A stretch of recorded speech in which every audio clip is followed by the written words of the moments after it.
The diner was a symphony of chaos.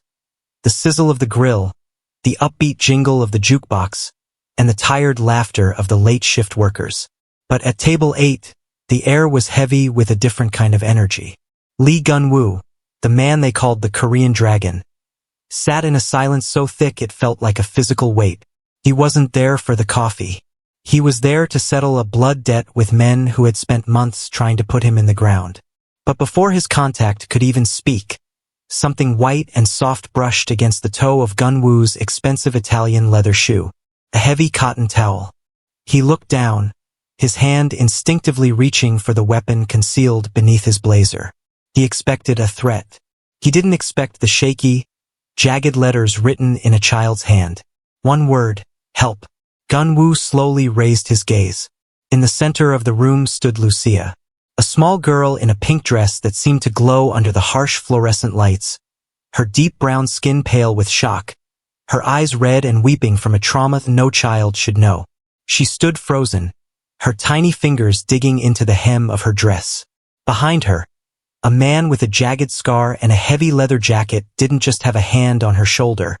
He had a grip like a vice. Possessive, ruthless. The waitress, Dorotha, bustled right past them, her mind on her tips and the closing hour, completely blind to the silent war being fought in that little girl's eyes. But the dragon didn't miss it. Gun-woo's fingers curled around the towel, his knuckles turning white, crushing the fabric like the throat of an enemy. Lucia had scanned the room and made the most dangerous choice possible. Of all the people in this diner, she had reached out to the one man capable of turning this greasy spoon into a blood-soaked fortress.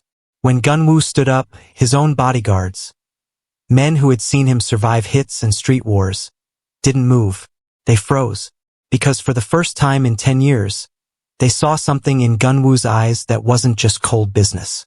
It was a promise of total annihilation. Stay with me until the end, because the decision made at table 8 is about to shatter a global trafficking ring and reveal why this little girl chose a monster to be her savior. Before we get into the fire, hit that subscribe button and tell me in the comments, what would you do if you were the only one who saw the note? Lee Gun-woo did not look at the scars in the mirror anymore. To him, they were not wounds. They were a map of a city that had tried to swallow him whole and failed.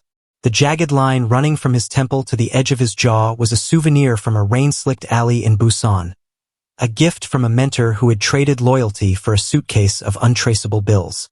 The puckered mark near his collarbone was the remnants of a sniper's breath in Seoul. Every inch of his skin was a ledger of debts paid in blood and secrets kept in bone. He had survived by becoming more machine than man, a creature of cold calculation who viewed empathy as a fatal technical error. In the underworld, Gun-woo was known as a man who could walk through a fire and come out holding the match. He had built the Dragon Syndicate on the ruins of his own youth, replacing his heart with a clockwork mechanism of strategy and steel. His power didn't come from the gold on his chest or the men at his back. It came from his ability to look at a human being and see only a variable. He had watched empires crumble and families dissolve with the same detached interest one might show a passing storm. To Gun-woo, the world was a predatory machine, and he was the apex of its design.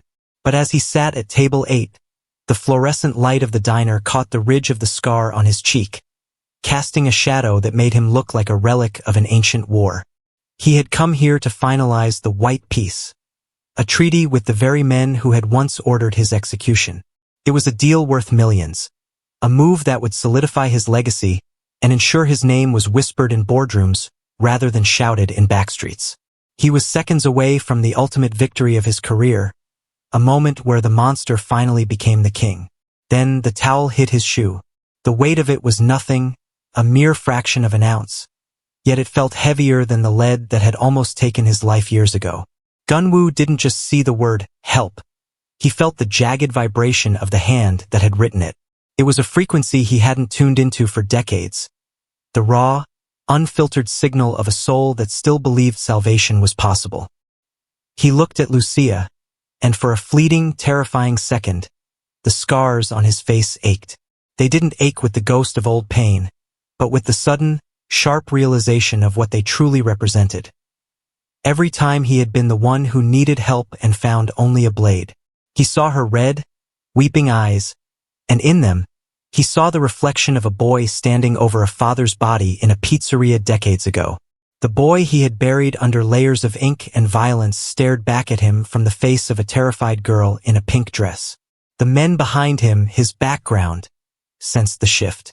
They didn't need to see the note to know the air had changed. The atmosphere in the diner curdled, the casual chatter of the other patrons becoming a distant, muffled hum. Gun-Woo's pulse, usually a steady, glacial thrum, began to accelerate. The dragon wasn't just waking up. He was remembering why he had grown claws in the first place. He folded the towel with a slow, deliberate grace, hiding the plea within the palm of his hand, and felt the old, cold fury rising, not for his enemies, but for the man he had become. The pink of Lucia's dress was a violent intrusion in the drab, grease-stained reality of the diner. It was the color of birthday parties and Sunday mornings, a shade of hope that had no business existing in a room filled with men who traded in misery.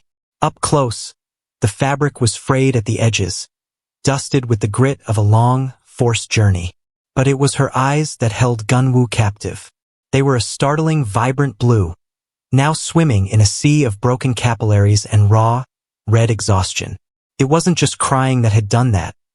It was the physiological toll of a body that had forgotten how to sleep, a mind trapped in a permanent state of fight or flight. She stood like a statue carved from coal and candy, her deep brown skin contrasting sharply against the neon pink sleeves of her dress. Every time the door chimed or a plate clattered, her small frame jolted, a silent tremor that started in her braided hair and ended in her white-knuckled grip on her own hem. She was a master of the invisible scream.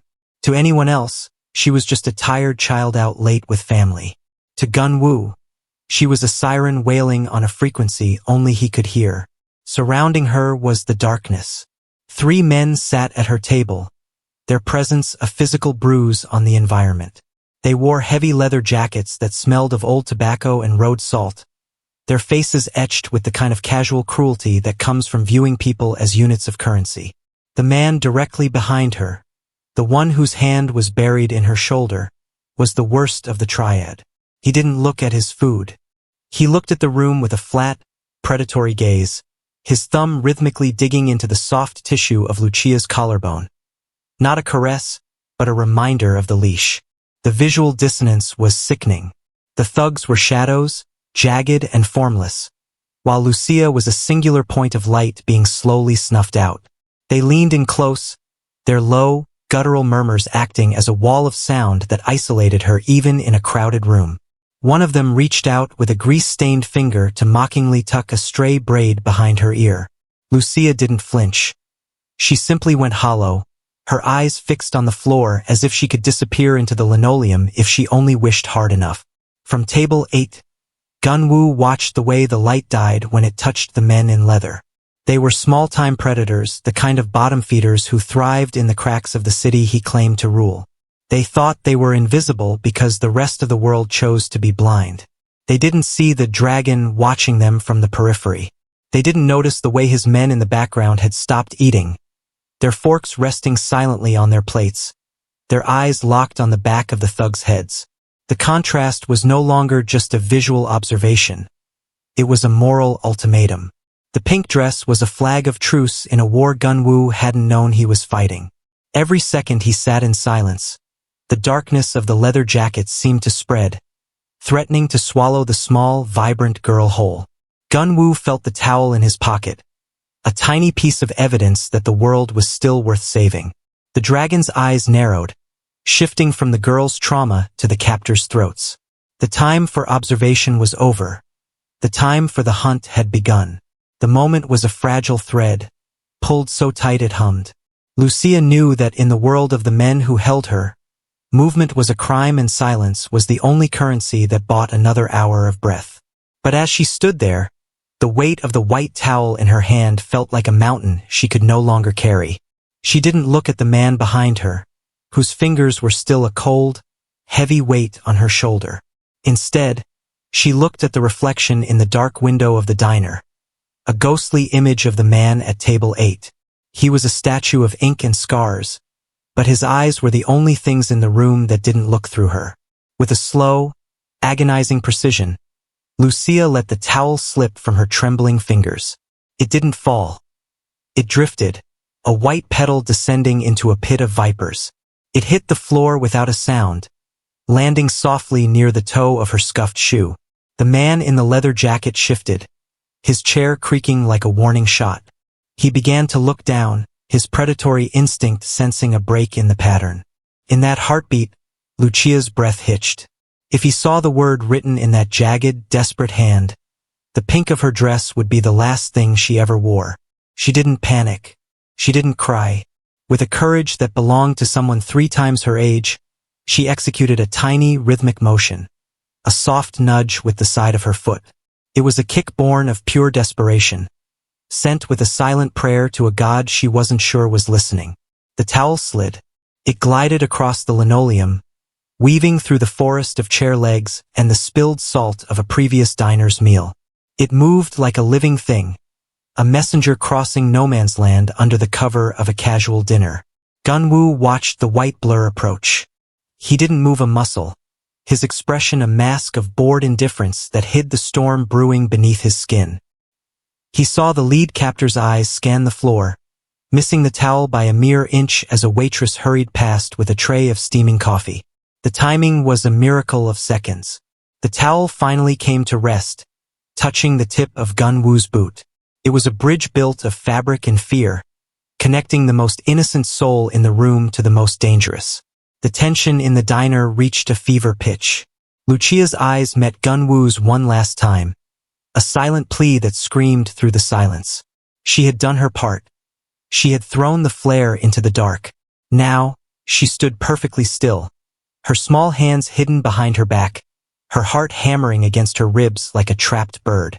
The man behind her tightened his grip, pulling her an inch closer to the table, oblivious to the fact that the package had just sent a distress signal to the only man in the city capable of answering it. Gunwoo felt the soft pressure against his foot, and the cold void in his chest began to fill with a terrifying, righteous heat. The slide was over. The war had begun. Gunwoo did not look down immediately. He let the towel linger against his boot for several seconds, allowing the rhythm of the diner to reset. Across from him, the representative of the rival faction was mid-sentence, his voice a low drone detailing the split of territory in the northern docks. It was a conversation worth millions, a verbal contract that would dictate the future of the city's trade. But for the first time in his life, the numbers didn't add up. The air around table 8 had grown cold, stripped of its corporate pretense, leaving only the raw scent of the hunt. With a movement so fluid it appeared accidental, Gunwoo crossed his legs. As he did, his fingers caught the edge of the towel, scooping it upward into the shadows beneath the table. He brought it into the light with the practiced grace of a man checking his watch. The fabric was rough, a cheap industrial weave that felt like sandpaper against his scarred palms. He unfolded it slowly, peeling back the layers of fear until the purple wax of a crayon mark was revealed. Help. The word was small, the H trailing off into a shaky line where Lucia's hand must have faltered. It was a single syllable that carried the weight of a death sentence. Gunwoo stared at it, his eyes narrowing into thin slits of black glass. Beside him, his rival tapped a gold pen on the table, impatient for a signature. Gunwoo, the docks. Do we have an agreement? Gunwoo didn't answer. He didn't even look at the contract. The $1 million deal, the political alliances, the white peace he had spent months brokering. It all dissolved into gray ash. He felt a familiar, ancient pulse thrumming in the scars on his neck. It was the predator's instinct, a dormant beast that had been fed on a diet of betrayal and now hungered for something far more primal. He wasn't Lee Gunwoo, the businessman, anymore. He was the dragon, and someone had just dared to bleed in his shadow. He looked up, his gaze bypassing the men at his table entirely. He locked onto the back of the leather-jacketed man at table 12. He began to dissect the scene with surgical precision. He saw the way the man's elbow was positioned to block Lucia's exit. He saw the tension in the man's jaw, the subtle bulge of a 9mm under the left arm of the jacket. He noted the two partners, one watching the door, one watching the kitchen. They were professional, but they were arrogant. They thought the man at table 8 was too busy counting his money to notice a missing girl. Gunwoo crushed the towel in his fist, the purple crayon mark disappearing into the depths of his palm. He felt a strange, terrifying clarity. The flaw of his nihilism, the belief that nothing was worth saving, cracked and shattered. If the world was a machine, then these men were the grit that ground the gears, and he was the one who would break them. He leaned back, his chair creaking with an ominous finality. He signaled to his men in the background, a slight tilt of his head, a sharpening of his eyes. They didn't reach for their weapons yet, but the stillness that settled over them was more terrifying than any draw. The deal was dead. The hunt was on. Dorothy Green was a woman who lived by the rhythm of the clock and the heat of the kitchen pass. She moved through the diner with a weary grace, her mind already halfway home, calculating the tips tucked into her apron. She didn't see the jagged scars on the men at table 12, nor did she notice the way the air seemed to vibrate around Lee Gunwoo. To her, Lucia was just another quiet child, perhaps a bit too pale under the fluorescent hum, but Dorothy had seen 1,000 tired children in her 20 years of service. She balanced a tray of heavy ceramic mugs, her path taking her directly between Gunwoo's predatory gaze and the leather-clad men holding Lucia captive. She was seconds away from a catastrophe she couldn't comprehend. As she leaned in to refill the water glasses at table 12, her hip brushed against the lead trafficker's shoulder. The man's hand twitched toward the steel hidden beneath his jacket, his nerves frayed by the proximity of the dragon. He looked at Dorothy not as a waitress, but as a witness who was getting too close to his cargo. The violence was a coiled spring, ready to snap and shatter the mundane peace of the diner. Gunwoo saw it all. He saw the way the trafficker's knuckles whitened, and he saw Dorothy's oblivious smile as she reached for a pitcher. If he didn't act, the first blood spilled tonight would be hers. With a sudden, violent motion, Gunwoo slammed his heavy glass of ice water onto the table. The crack of glass against formica echoed like a gunshot, freezing every soul in the room. "Is this what passes for service here?" His voice boomed, a low, guttural roar that stripped the diner of its background noise. It was a calculated explosion of rage, a performance of the arrogant boss that demanded every eye in the building. Dorothy flinched, the pitcher trembling in her hand as she spun around, her eyes wide with shock. "Sir? Is there a problem? The steak is cold, the water is stagnant, and your presence is an irritation." Gunwoo spat, standing up and towering over the table. He was loud, obnoxious, and utterly terrifying. He began a tirade about the quality of the establishment, waving his hands with a theatrical fury that forced the traffickers at table 12 to sink lower into their booth, trying to remain invisible while the most dangerous man in the room threw a tantrum. It was the perfect curtain. Under the cover of Gunwoo's manufactured storm, his men in the background finally moved. They didn't run. They drifted like smoke. One slid toward the kitchen exit. Another positioned himself by the heavy glass front doors, and Tony, the largest of the group, moved into the blind spot behind the trafficker's booth. The background was no longer a setting. It was a trap.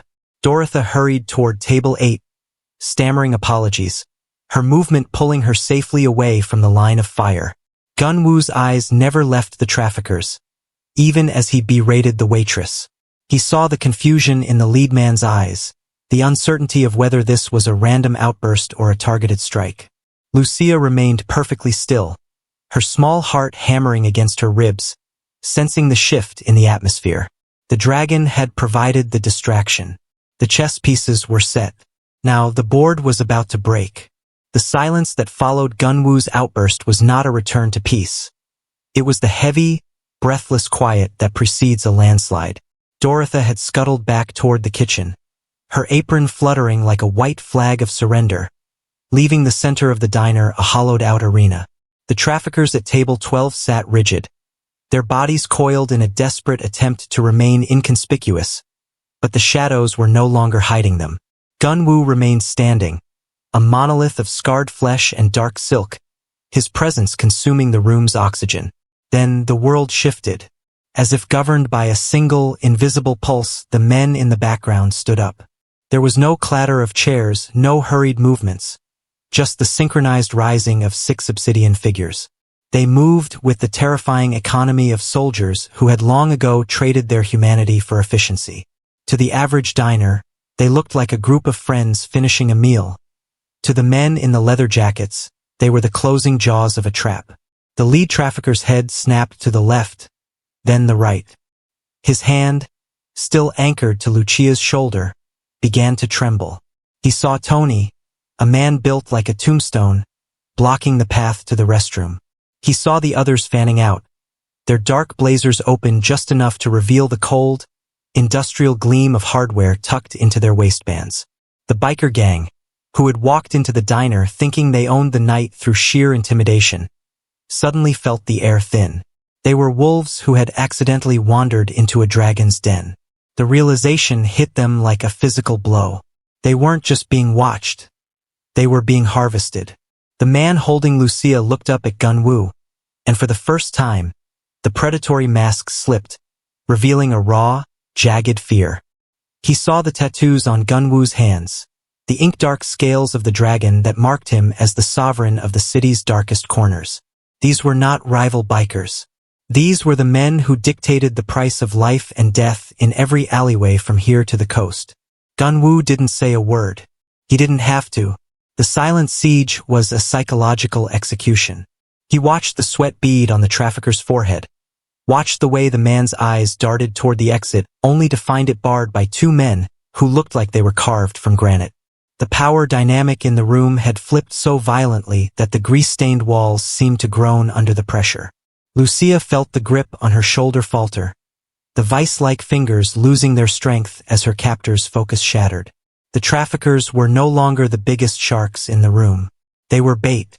Gunwoo took a single, slow step toward table 12, the sound of his boot on the linoleum echoing like a gavel. He had spent his life building an empire on the fear of others, but tonight, he was using that fear for something that felt dangerously like justice. The trap was locked. The siege was complete. All that remained was the reckoning. Gunwoo crossed the distance between table 8 and table 12 with the slow, deliberate stride of a god descending into a pit of mortals. The linoleum didn't creak. It seemed to bow under the weight of his intent. By the time he reached the edge of their booth, the air had turned to ice. The lead trafficker, his face slick with a greasy sheen of sweat, tried to muster a final spark of bravado. He bared his teeth, but his eyes were wide, darting like trapped animals between Gunwoo and the circle of silent giants closing in around them. "You're in the wrong place, old man," the trafficker hissed, his voice cracking like dry wood. "We're just having a quiet meal. Move along before things get messy." Gunwoo didn't blink. He reached out his hand, mapped with the ink of 1,000 sins, and placed the crushed white towel on the table. He smoothed it out with a finger, revealing the word help in its jagged, purple glory. The gesture was terrifyingly domestic, yet it felt like the tolling of a funeral bell. "The girl asked for the check," Gunwoo said, his voice a low, tectonic rumble. "And I'm the one who settles the accounts in this city." The man's ego finally snapped. "To hell with this," he roared, lunging backward. His hand vanished into the folds of his leather jacket, emerging with the cold, black geometry of a semi-automatic. The diners who hadn't yet fled screamed, the sound lost in the sudden, sharp intake of breath that filled the room. The barrel leveled at Gunwoo's chest, a mere foot away. The dragon didn't flinch. He didn't even reach for his own weapon. Instead, he leaned forward, pressing his chest directly against the muzzle of the gun. The absolute, suicidal lack of fear was more paralyzing than any blade. Gunwoo looked the man in the eyes, his gaze a bottomless void of black glass. "Do it," Gunwoo whispered, a sound of pure, concentrated menace. "Pull the trigger, but know that before your shell hits the floor, my men will have turned everyone at this table into a memory." "Is this the hill you want to die on, little wolf?" The trafficker's finger trembled on the trigger. He looked past Gunwoo and saw Tony's massive hand already hovering over his throat, saw the other 5 blazers flared open, the hardware ready. The realization hit him. Gunwoo wasn't just a boss. He was an inevitability. The man's resolve crumbled. His arm began to shake, the weight of the gun becoming an impossible burden under the dragon's stare. In one blurring motion, Gunwoo's hand shot out. He didn't grab the gun. He grabbed the man's wrist, twisting it with a sickening, audible crunch. The weapon clattered to the table, harmless and pathetic. With his other hand, Gunwoo reached out and gently, almost tenderly, brushed a stray braid away from Lucia's tear-stained face. The girl looked up at him, her red eyes wide with a dawning sense of safety. "Go to Dorotha," Gunwoo told her, his voice softening just enough to be heard only by her. "She has a kitchen to hide you in. I have a city to clean." As Lucia scrambled away, the dragon turned back to the broken men at the table. The white piece was a ghost. The business deal was a joke. He was Lee Gunwoo, and he had just reminded the world that some monsters don't live under the bed. They sit at the head of the table.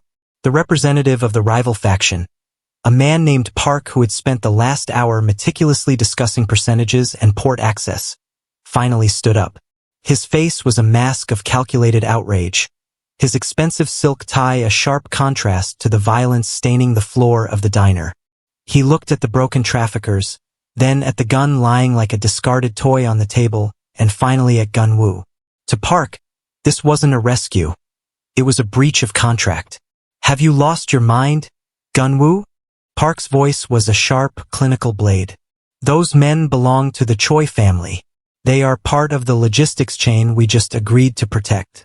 You are throwing away a 10-year piece for a piece of street trash and a girl who doesn't even have a name." Gunwoo didn't look up from the table. He was still staring at the white towel, now stained with the grease of the diner and the sweat of a coward. He felt the weight of the $1 million treaty shifting in his mind, turning from a crown into a shackle. "She has a name," Gunwoo said, his voice coming from a place deeper than his throat. "Her name is Lucia, and in my city, she is more valuable than your docks." Park stepped closer, his shadow falling over the "help" written in purple. "This is business, not a movie. If you don't step back right now, if you don't hand that girl back to the Choi's associates and apologize, this treaty dies before the ink is dry. You'll be declaring war on 4 different families. You'll lose the docks. You'll lose the Miami route. You'll lose everything you've spent a decade building." The background men shifted. They knew the math. They knew that saving one girl meant burning down the empire they had bled to protect. They looked to Gunwoo, waiting for the cold, logical calculator they had followed for years to return. They expected him to weigh the cost-benefit analysis of a single life against a billion-dollar syndicate. Gunwoo slowly turned his head to look at Park. The scars on his face seemed to glow under the red neon of the open sign. For years, he had been a man who looked at the world and saw only assets and liabilities. But tonight, the red in Lucia's eyes had acted as a solvent, dissolving the nihilism that had kept him powerful but hollow. "I spent my life building an empire so I would never have to take orders from men like you," Gunwoo said, standing up to his full, intimidating height. He picked up the signed treaty from table 8. The paper was crisp, expensive, and utterly meaningless. With a slow, deliberate motion, he tore it down the middle, then again until the white piece was nothing but a handful of confetti. He let the pieces flutter down onto the lead trafficker's groaning form. "The deal is dead," Gunwoo announced, the sound of his voice marking the end of an era. "Tell the Choice that the dragon is finished with treaties. From tonight, my organization has a new mandate. We are the ones who hunt the hunters." Park backed away, his face turning a sickly shade of gray. "You've just started a war, Gunwoo. You'll be dead by sunrise." "Then I'll see you in hell," Gunwoo replied. "But Lucia goes home tonight, and that's a profit I can finally live with." The blue and red lights of the squad cars pulsed against the diner's windows, painting the interior in the rhythmic colors of a heartbeat. For the first time in his life, the arrival of the police did not signal a tactical retreat for Lee Gunwoo. He stood by the shattered remnants of Table 12, his hands buried deep in his pockets, watching as Dorothy led Lucia toward the door. The girl paused at the threshold, her small frame silhouetted against the night. She turned back, her wide, blue eyes finding Gunwoo's scarred face one last time. There was no fear left in them, only a silent, profound recognition of the monster who had chosen to be a man. She gave a single, solemn nod, a debt acknowledged, before disappearing into the safety of the sirens. The diner grew quiet as the authorities took the broken traffickers into custody. But the silence was different now. It was no longer the heavy, suffocating weight of an impending hit. It was the stillness of a vacuum waiting to be filled. Gunwoo felt the ghost of the white towel in his palm, the memory of that purple crayon, help, etched into his mind like a new tattoo. He realized that for 40 years, he had been building walls to protect a kingdom of ash, only to find that a single word from a child could burn it all down and leave something purer in the wreckage. He turned to face his men. Tony and the others stood in a semicircle, their expressions unreadable, their lives now tied to a war that had no profit margin. They had watched him tear up $1 million treaty for a girl who couldn't pay them a cent. In the cold logic of the underworld, Gunwoo had just committed professional suicide. But as he looked at them, he didn't see doubt. He saw the same spark that had been ignited in him, a hunger for a purpose that went deeper than territory. "The docks are gone," Gunwoo said, his voice a low, gravelly rasp that commanded the room. "The Miami route is closed. By tomorrow, every family in this city will be coming for our heads because we broke the one rule they all live by: mind your own business." He paused, his gaze raking over the ink-stained skin and hardened faces of his crew. "But I'm done with their business. From this second, the dragon doesn't deal in shadow. We deal in light." He stepped toward the center of the diner, the red neon light of the open sign reflecting in his dark eyes. "I want a list. Every warehouse, every shell company, every bottom feeder like the ones we just broke. If they touch a child, if they trade in souls, I want them erased. We aren't just a syndicate anymore. We are the reckoning." Tony stepped forward, the first to bridge the gap. He didn't ask about the money or the lost alliances. He simply nodded, his massive hand coming to rest over his heart in a gesture of absolute fealty. One by one, the others followed, a silent oath taken in a grease-stained diner at 3 in the morning. Gunwoo walked out into the night air, the cool breeze catching the scars on his face. He knew the war ahead would be brutal, and he knew he might not see the end of it. But as he looked up at the starless city sky, he felt a strange, terrifying peace. He had spent his life being the monster people feared in the dark. Now he would be the monster that the dark feared. The promise of the dragon was written in blood, but for the first time it was blood worth spilling. What did you think of this story, and do you have a Gunwoo in your life? Let us know in the comments below. Also, do not forget to like this video and subscribe to the Cinem Corner channel for more videos like this. Thanks for watching and see you in the next video.